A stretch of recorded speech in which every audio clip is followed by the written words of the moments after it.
I'm going to tell you a story, my story, and it's all about dreams, love, and one heck of a roller coaster ride with my mother-in-law. My name's Emma, and I'm a hairstylist. Been one for about 6 years now. I love what I do, shaping, cutting, and coloring. It's like every head is a canvas, and I'm the artist. But my dream? That's to own a beauty salon. Not just any salon, though. I want a place where people come not just to look good but to feel good too. I met Tom at a friend's party. He was different, kind, funny, and had this calm about him that just drew me in. He's 10 years older, works at a bank, and, honestly, he's been my rock since day one. We hit it off, but took our sweet time getting serious. Marriage wasn't a race for us, it was more about enjoying the journey together. Before we tied the knot, I got to meet his parents. His dad was a gem, easy to talk to, and always had interesting stories. But his mom, Linda? That's a whole different story. From the get-go, I could tell she wasn't keen on me. I tried, though, really tried to get on her good side. One day, after a particularly long day at the salon, I came home to Tom. I needed to vent, and he was always my sounding board. Tom, your mom's driving me nuts. Every visit turns into a lecture on how I'm supposedly neglecting you for my career. Tom, bless him, took my hand and said, Emma, love, I've told her to cut it out. You and your dreams are just as important as anything else. If she can't see that, it's her problem, not ours. His words were a bomb, but it didn't change the fact that Linda was relentless. It was like she had a playbook on how to be the mother-in-law from hell. But here's the thing, I wasn't about to let her dictate how I live my life or how Tom and I run our future marriage. This was our journey, and I was determined to make my dream a reality, Linda's approval or not. The salon was busy one afternoon, the buzz of dryers and chatter filling the air, when my phone buzzed. It was Tom. Hey, babe, how's the day going? Swamped. You know how it is before the weekend. What's up? Just checking in. Mom called again. Wants us over for dinner this Sunday. I sighed, already dreading it. Can't wait, I replied, the sarcasm heavy in my voice. Tom chuckled. Hang in there. It's just a dinner. And who knows? Maybe this time will be different. Yeah, and maybe I'll become a blonde overnight, I quipped. We both laughed, but deep down, I knew what I was up against. Linda had made it clear she wasn't my biggest fan. But this was my life, and I was not about to let anyone, not even my future mother-in-law, stand in the way of my dreams. Our wedding day was something out of a fairy tale, minus the magic and with a touch of real-life drama, courtesy of Linda, my mother-in-law. Tom and I decided on a simple ceremony. Nothing too fancy, just close friends and family, good food, and great music. We wanted it to be a celebration of us, our love, and the life we were about to start together. In the weeks leading up to the wedding, the stress was real. Between dress fittings, menu tastings, and making sure everything was just perfect, I barely had time to breathe. Tom was a rock, dealing with most of the logistics and doing his best to keep me sane. One evening, we were finalizing the guest list when Linda called. Tom answered, and I could tell by the way his face dropped that the conversation was going south fast. Yeah, Mom, Emma's here. We're just going over the guest list. What's up? Tom's tone was patient, but I saw his jaw clench. Linda's voice was a tinny squawk from the phone. I couldn't make out the words, but the tone was unmistakable. Tom sighed, rubbing his forehead. Mom, we've talked about this. Emma's friends are her choice. Yes, even Jessie. No, I don't think it's inappropriate. Look, we want everyone we love there, okay? I bit my lip, knowing Jessie's inclusion was a sticking point. Jessie had been my best friend since high school, known for her, let's say, colorful personality and even more colorful language. Linda had met her once and declared her unfit for polite company. Tom hung up, pinching the bridge of his nose. She's on about Jessie again. thinks it'll be a disaster to have her at the wedding. I rolled my eyes. Because Jesse's going to start a mosh pit during the vows, right? Tom cracked a smile. You know, that might liven things up a bit. The wedding day arrived, and it was beautiful. The ceremony went off without a hitch. Jessie behaved herself, mostly, and everyone had a blast. But at the reception, Linda couldn't resist stirring the pot. She cornered me while Tom was off greeting relatives. Emma, dear, I must say, everything is quite nice.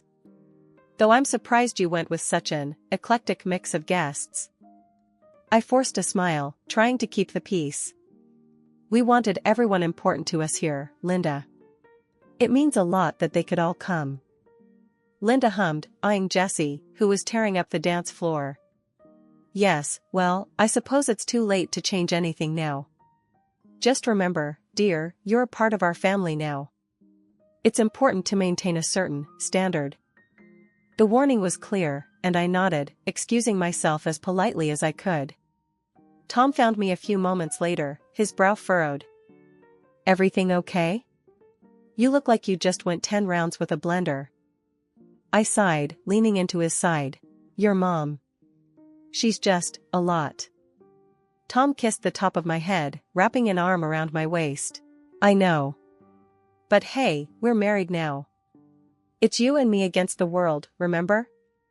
I smiled, the tension easing a bit. Yeah. You and me.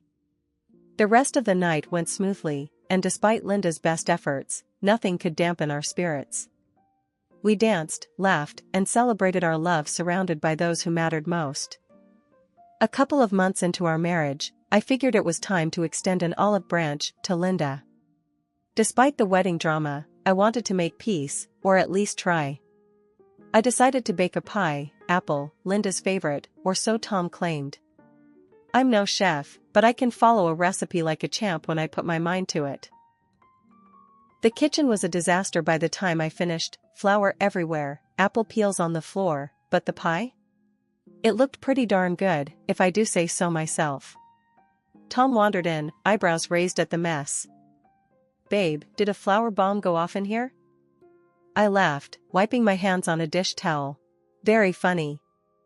I made a pie for your mom. Thought it might be nice to, try to get on her good side. Tom looked surprised, then touched. Emma, that's really nice of you. But are you sure? She can be, well, I shrugged, a bit nervous, but determined. Yeah, I know. But I gotta try, right? So, we set off to Linda's with the pie in tow. I was anxious, rehearsing what to say in my head. We rang the doorbell, and Linda answered, her expression neutral until she saw the pie. Her eyes narrowed slightly. Emma, Tom, what a surprise. And what's this? I held out the pie, trying to sound confident. I made you a pie, Linda. Apple, your favorite. We sat in the living room, the pie on the coffee table between us, an unspoken battleground. Linda finally spoke, her voice cool. It was very thoughtful of you, Emma. I must say, I'm surprised. You finding the time to bake, what with all your work. Her tone had that familiar sting, but I was determined to keep things light. Yeah, well, I wanted to do something nice. Thought it might be a good way to, spend some time together. Linda nodded, but there was a skepticism in her eyes that made my stomach twist. She excused herself to get plates and came back with a knife. She cut into the pie and paused. Then, without a word, she scooped up the pie and dumped it in the trash. My mouth fell open, shock and anger battling for dominance. Tom stood up, his voice tight. Mom, what the hell? Linda faced us, her expression cold. That pie was spoiled. I could smell it. We don't eat spoiled food in this house. I was speechless, the effort and hope I'd put into that pie trashed in seconds. Tom was furious, his usual calm demeanor gone. Emma made that for you. At least you could have pretended to appreciate it. Linda's eyes flashed. I will not pretend for the sake of politeness. It's better to be honest. Emma, I appreciate the gesture, but let's not pretend this changes anything. I stood, my hands shaking. You know what, Linda? I tried. God knows why, but I tried. Come on, Tom. Let's go. Tom didn't hesitate, following me out the door, leaving Linda standing in her pristine, cold living room. The car ride home was silent at first, both of us simmering with anger and hurt. Finally, Tom broke the silence. Emma, I'm so sorry. I had no idea she'd. I cut him off, my voice weary. It's not your fault. I thought maybe we could start over. Guess I was wrong. Tom reached over, taking my hand. She's the one who's wrong, not you. We won't let her ruin what we have, okay? After the pie fiasco, life went back to its usual rhythm. Work was busy, which was good for my dream of opening my own salon, but it also meant long hours away from Tom. We made it work, though, grabbing those moments together whenever we could. Then, something weird started happening. One morning, I found a bouquet of flowers on our doorstep. No card, no nothing. Just a bunch of roses, their petals bright against the morning dew. I thought Tom was trying to be romantic, so I brought them inside, smiling like an idiot. Tom, you sneaky thing, trying to surprise me with flowers? I called out, finding him in the kitchen. He looked up, confusion written all over his face. What flowers? The ones at the front door. Don't play dumb with me, I said, putting the vase on the table. Tom came over, examining the bouquet. Emma, I didn't buy these. I thought maybe they were from one of your clients or something. I frowned, the mystery of the flowers suddenly not so romantic. But there's no card. Who would send me flowers anonymously? We shrugged it off, figuring it was a one-time thing. But then it happened again. And again. Every few days, a new bouquet appeared. Always beautiful, always anonymous. It was flattering, but also kind of creepy. One evening, we were lounging on the couch when there was a knock at the door. Another delivery, another bouquet. This time, I felt a chill run down my spine. Tom saw my discomfort and wrapped an arm around me. This is getting weird, right? It's not just me? No, it's definitely weird. I'll ask around at work, see if anyone's pulling a prank or something, Tom said, but we both knew it didn't feel like a prank. The turning point came when Linda visited one Sunday afternoon. She walked in, her eyes immediately landing on the latest bouquet adorning the living room. And who are these from? Another secret admirer? She asked, her voice dripping with disapproval. The way Linda looked at me then, with a mix of suspicion and something else, set off alarm bells in my head. Why? You know something about this, Linda? Linda scoffed, turning away. Why would I know anything about your flowers? I just find it curious, that's all. Flowers from a secret admirer, and Tom knows nothing about it. Makes you wonder. The implication was clear, and I felt my temper flare. What's that supposed to mean? You think I'm, what? Cheating on Tom? With who, the florist? Tom stood up, placing himself between me and his mother. Okay, that's enough. Emma's not cheating, and these flowers are just some weird thing we're trying to figure out. Let's not turn this into something it's not. Linda huffed, clearly not convinced. Well, I just think it's very odd. In my day, if a woman received flowers from another man, it meant something. But what do I know? The conversation ended there, but the seed of doubt Linda planted lingered like a bad smell. We decided to install a security camera, hoping to catch the mysterious flower deliverer in the act. Days passed, and just when we thought it might have stopped, another bouquet arrived. We rushed to check the footage, hearts pounding. The screen flickered to life, showing the early morning hours. A figure approached, hooded and unrecognizable, leaving the flowers on our doorstep before quickly walking away. The quality was too grainy to make out a face, but the build, it looked familiar. Tom and I watched in silence, the same thought crossing our minds. Could it really be Linda? Was she going to such lengths just to stir trouble between us? After catching the hooded figure on our new security camera, Tom and I were on edge. The flowers were one thing, but the thought of Linda, or anyone, really, sneaking around our house was downright creepy. We needed more evidence before confronting anyone, especially since accusing your mother of such bizarre behavior wasn't exactly an everyday conversation. Let's keep an eye on the footage for a few more days, Tom suggested, his brows furrowed in concern. If it's really Mom, we need to be sure. Plus, we need to figure out what to say. This is just nuts.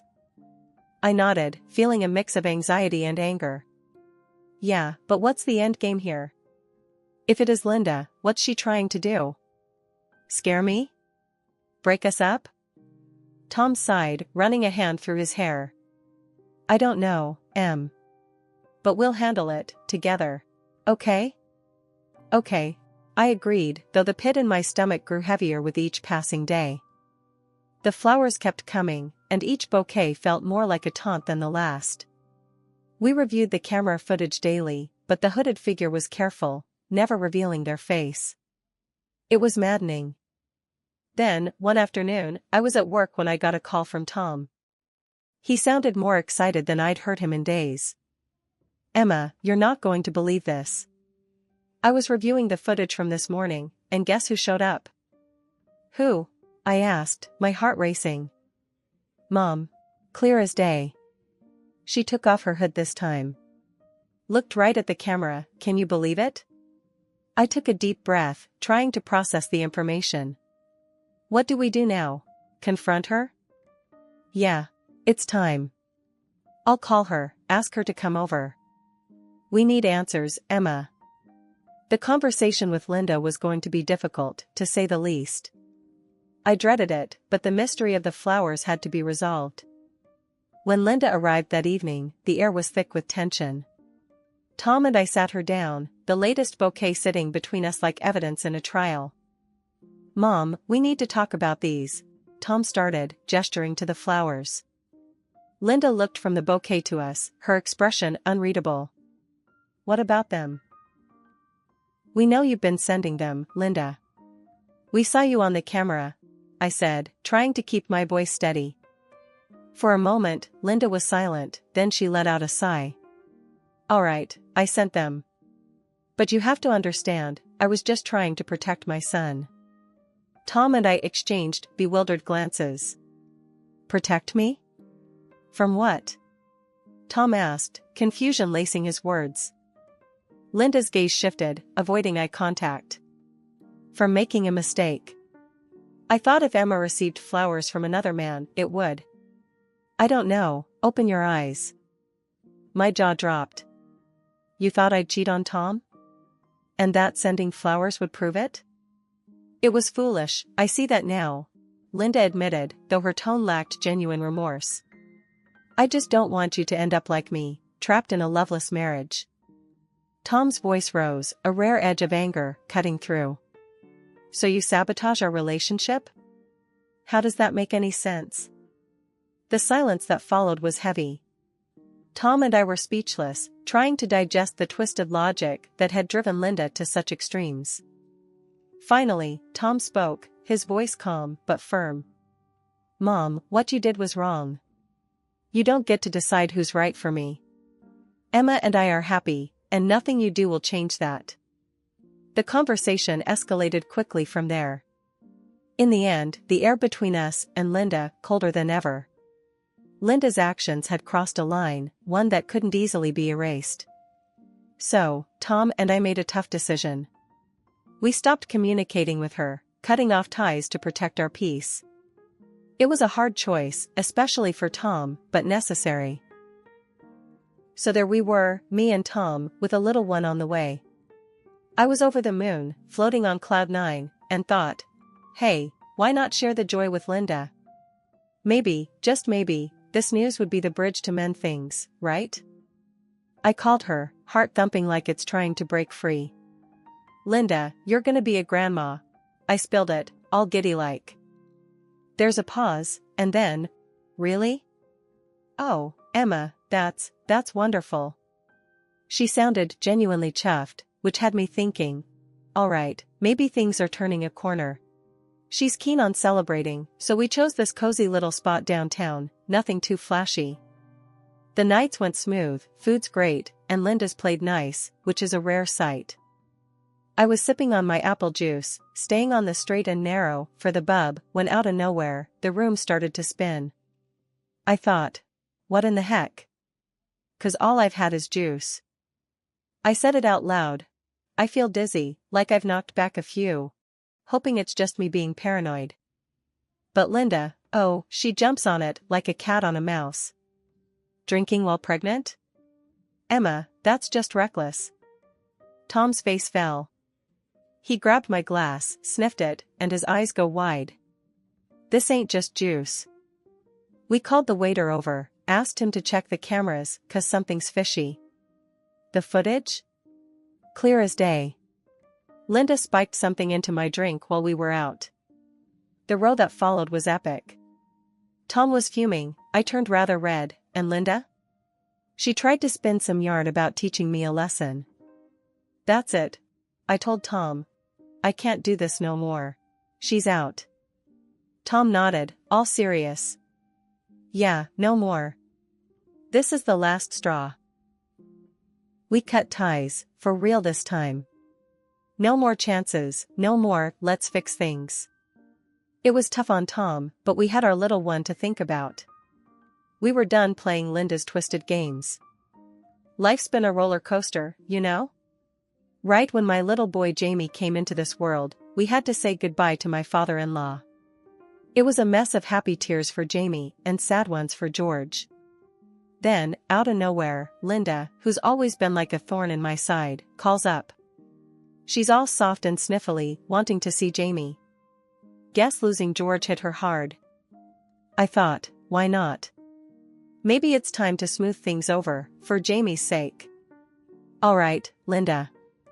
Let's try and make things right, I told her, figuring maybe we could finally get past our rough history.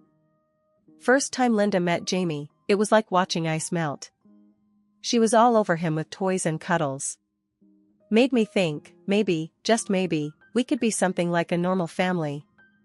She even asked to see Jamie more often, and I said yes, hoping for the best. But man, was I wrong. A few weeks down the line, I'm out with Jamie, and we bump into Linda. Figured I'd dash into a store real quick and asked her to watch Jamie. Came back, and my heart just dropped. No Linda, no Jamie, no nothing. Panic hit me like a truck. I tried calling her, no answer. I called Tom, nearly choking on my words. Tom, she's gone. Took Jamie. I just can't find them. Tom was all calm and business. Hang tight, Emma. I'm coming. Get the cops over, now. Before I could even think straight, Linda's back, minus Jamie. She hits me with, you ain't fit to be a mom. I gave him to someone better. My world stopped. But then the cops showed, thanks to someone who saw the whole mess. They got Linda spewing nonsense and blaming me for everything under the sun. Turns out, Jamie was just a couple yards over, safe and sound. Relief washed over me, but so did anger. The cops took Linda away, and when Tom showed up, we just held on to Jamie like he was our lifeline. After all that, it was clear as day, we had to cut Linda out for good. No more chances. It hurt, sure, especially for Tom, but we had Jamie to think about. After all the chaos, it was clear Linda needed help, more than we could give. Her actions, especially with Jamie, were way off, scaring the life out of us. So, me and Tom pushed hard for her to get checked out by professionals. It wasn't easy, convincing her or ourselves, but we knew it was the only way forward. The doctors did their thing, and the verdict came back, Linda was struggling with some serious mental health issues. Hearing it was a mixed bag of relief and sadness. Relief because, finally, there was an explanation for all the madness, and sadness, because, well, it was Linda at the end of the day. They recommended a place where she could get the right treatment, a spot where she'd be looked after properly. It was tough, seeing her go there, but it gave us a bit of peace, knowing she was in good hands. With Linda getting help, things took another unexpected turn. Turns out, she received an inheritance from her late husband, and with her not being able to handle her affairs, it all went to Tom. "Emma, we can use this to do something good, something right. What about your dream, the salon you've always wanted?" he said, his eyes all lit up with the idea. We found a spot, not too big, cozy-like, and started the ball rolling on setting up the salon. It was hard work, picking out everything from the chairs to the mirrors, but man, was it exciting. We named it New Beginnings, because that's what it was for us. A fresh start, a chance to build new memories, to leave the past where it belonged. Tom joked that we should have called it From Chaos Comes Beauty, but New Beginnings stuck. Looking back, it's crazy to think how far we've come. From the brink of falling apart to standing strong, together, with a future we're building with our own hands. Linda's situation, as tough as it was, led us here, to this moment of peace and promise.